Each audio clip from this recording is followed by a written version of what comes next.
Assalamualaikum warahmatullahi wabarakatuh.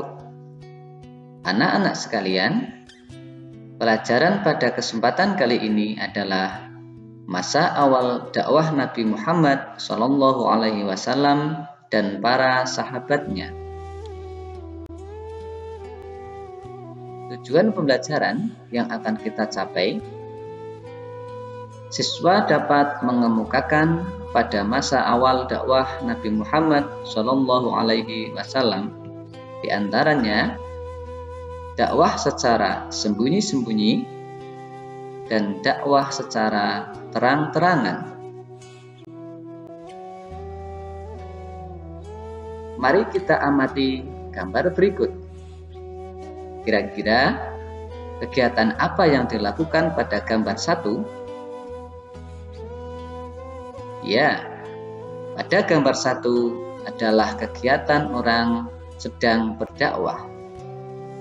Coba kita lihat gambar yang kedua.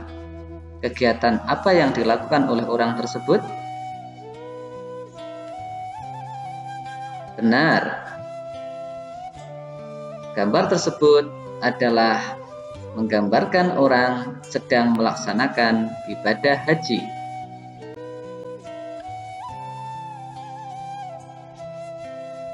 Pernahkah kamu membaca atau melihat di media sosial tentang kota Mekah ketika musim haji tiba?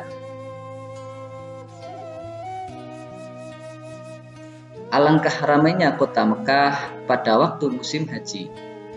Berjuta-juta kaum muslimin menunaikan ibadah haji. Mereka berasal dari penjuru dunia, tidak terkecuali dari Indonesia. Adakah bapak ibu atau saudara kamu yang sudah menunaikan ibadah haji? Alangkah mudah dan lancar sekarang kaum muslimin menjalankan ibadah haji di kota Makkah. Tahukah kamu, dulu Nabi Muhammad SAW di awal dakwahnya menyiarkan agama Islam, banyak tantangan dan hambatan dari kaum kafir Quraisy Mekah. Nabi Muhammad SAW dan para sahabatnya dengan tabah menghadapinya. Salah satu dakwah yang dilakukan Nabi Muhammad SAW adalah dengan cara sembunyi-sembunyi. Nabi Muhammad SAW berdakwah di Mekah setelah turun wahyu yang kedua, yaitu surat Al-Mudaththir ayat 1-7. Dalam ayat ini, Allah Subhanahu wa Ta'ala memerintahkan Nabi Muhammad SAW untuk berdakwah.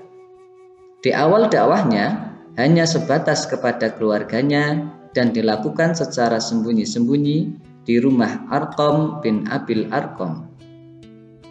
Mereka yang masuk Islam dalam dakwah secara sembunyi-sembunyi adalah Khadijah binti Khuwailid yang merupakan istri Nabi Muhammad SAW, Ali bin Abi Thalib atau sepupu dari Nabi Muhammad SAW, Abu Bakar As-Siddiq, sahabat dari Nabi Muhammad, Utsman bin Affan, sahabat dekat Nabi Muhammad, Zubair bin Awam, sahabat dari Nabi Muhammad, Abdurrahman bin Auf, juga sahabat dari Nabi Muhammad, Sa'ad bin Abi Waqqas, sahabat Nabi Muhammad dan juga paman dari Nabi Muhammad, Thalhah bin Ubaidillah, sahabat Nabi Muhammad, Abu Ubaidah bin Jarrah, juga sahabat dari Nabi Muhammad, Arqam bin Abil Arqam, juga sahabat dari Nabi Muhammad,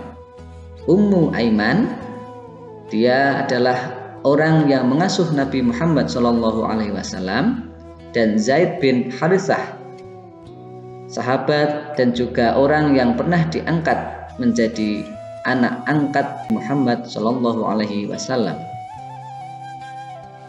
Mereka mendapat pengajaran agama Islam langsung dari Nabi Muhammad SAW dan merupakan orang-orang yang pertama masuk Islam atau disebut As-Sabiqunal Awwalun.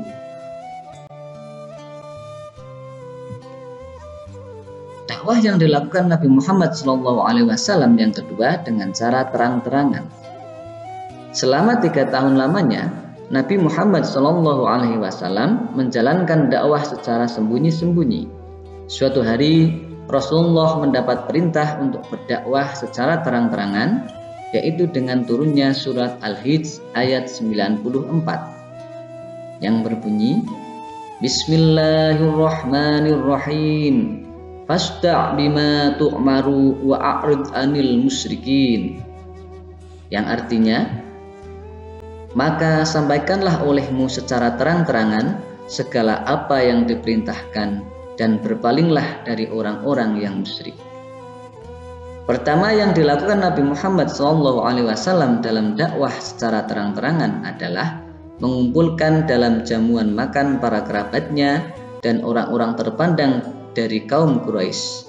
Mereka diajak untuk menyembah Allah Subhanahu wa Ta'ala, berbuat baik terhadap sesama, dan tidak boleh saling bermusuhan. Hanya sebagian kecil yang menerima ajakan Nabi Muhammad SAW dan sebagian besar menolaknya, termasuk paman Nabi yang bernama Abu Lahab, secara keras menolak bahkan mengancam akan memusuhi Nabi Muhammad SAW apabila meneruskan dakwahnya. Nabi Muhammad SAW walaupun mendapat tantangan dan ancaman, beliau tetap tabah dan tidak putus asa. Anak-anak, siapkan kertas kalian atau buku kalian dan alat tulis kalian. Orang-orang yang pertama masuk Islam terdiri dari beberapa kalangan, diantaranya istri Nabi Muhammad, saudara sepupu Nabi Muhammad, sahabat dekat Nabi Muhammad, pengasuh Nabi Muhammad, dan anak angkat Nabi Muhammad. Dari tabel berikut, anak-anak silahkan tulis keterangan di samping dengan keterangan istri Nabi, saudara Nabi, sahabat Nabi, pengasuh Nabi, atau anak angkat Nabi.